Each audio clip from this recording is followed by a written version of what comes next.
অনেকদিন পর আমি ওখানে যাচ্ছি। সত্যি কথা, দীঘাতে গিয়ে একটা থাকার জন্য উপযুক্ত ঘর খুঁজে নিতে হবে।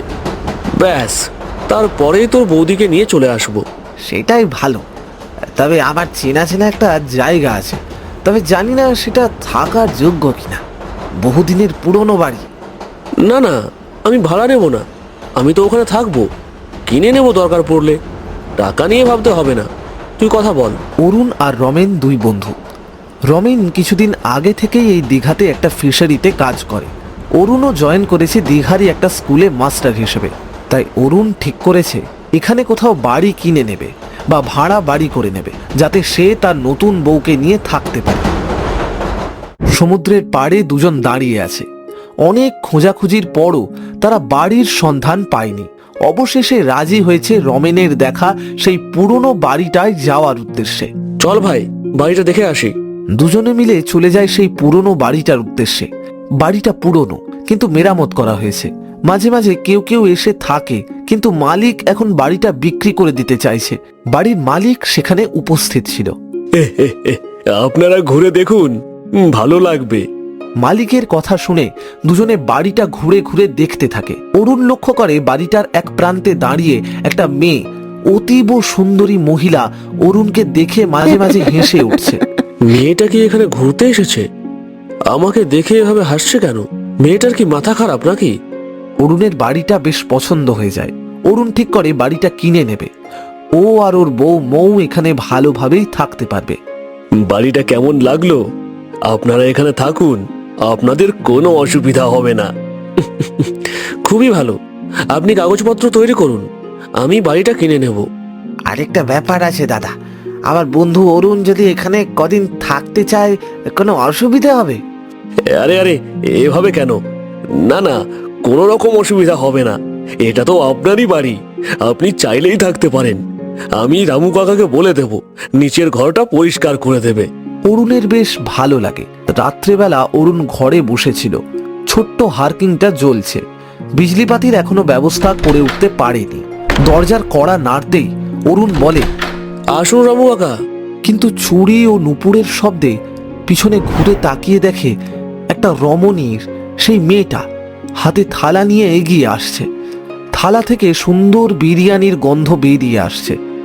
এই রকম বিরিয়ানি মানে কোথায় যেন চেনা চেনা লাগছে গন্ধটা। আর তোমাকেও কোথায় দেখেছি। তুমি খাও, পরে কথা বলবে। অরুণ কতকটা মোহচ্ছন্ন হয়ে পড়ে। মহুয়ার দিকে অদ্ভুতভাবে তাকিয়ে থাকে। যখন থেকে সে এসেছে, এই মেয়েটা তার পিছু পিছু ঘুরছে, অদ্ভুতভাবে দেখছে আর হাসছে। তুমি কি আমাকে চেনো? আমাদের তো অনেক দিনের সম্পর্ক। বেশি কথা বলো না, তাড়াতাড়ি খেয়ে নাও, নয়তো বিরিয়ানি ঠান্ডা হয়ে যাবে। আমার মাথা। আমি টিপে দেব। না না, আপনি এখান থেকে চলে যান। এখানে আপনি কি করছেন? বেশি কথা বলো না, শুয়ে পড়ো, আমি মাথা টিপে দিচ্ছি। মহুয়া এগিয়ে যায় মনোজের দিকে, মাথা টিপে দেয়। কিছু বলতে পারে না, চোখ বন্ধ করে। চোখ বন্ধ করে সে স্বপ্ন দেখে একটা ভয়ঙ্কর দেখতে মহিলা আস্তে আস্তে তার দিকে এগিয়ে আসছে। এগিয়ে এসে তার গলাটা টিপে ধরছে। অরুণ ভয় পেয়ে চমকে ওঠে, দেখে সকাল হয়ে গেছে। সকালেই সেখানে এসে উপস্থিত হয় রমেন। কিরে, কেমন থাকলি এখানে? জায়গাটা কেমন? ভালো লেগেছে তো? জায়গাটা নিঃসন্দেহে ভালো, তবে এই নিন দাদা বাবুরা আপনাদের চা। তবে দাদা বাবু, গতকাল রাতে কার সাথে কথা বলছিলেন? আমি কি জানি, কিছু মনে পড়ছে না তো।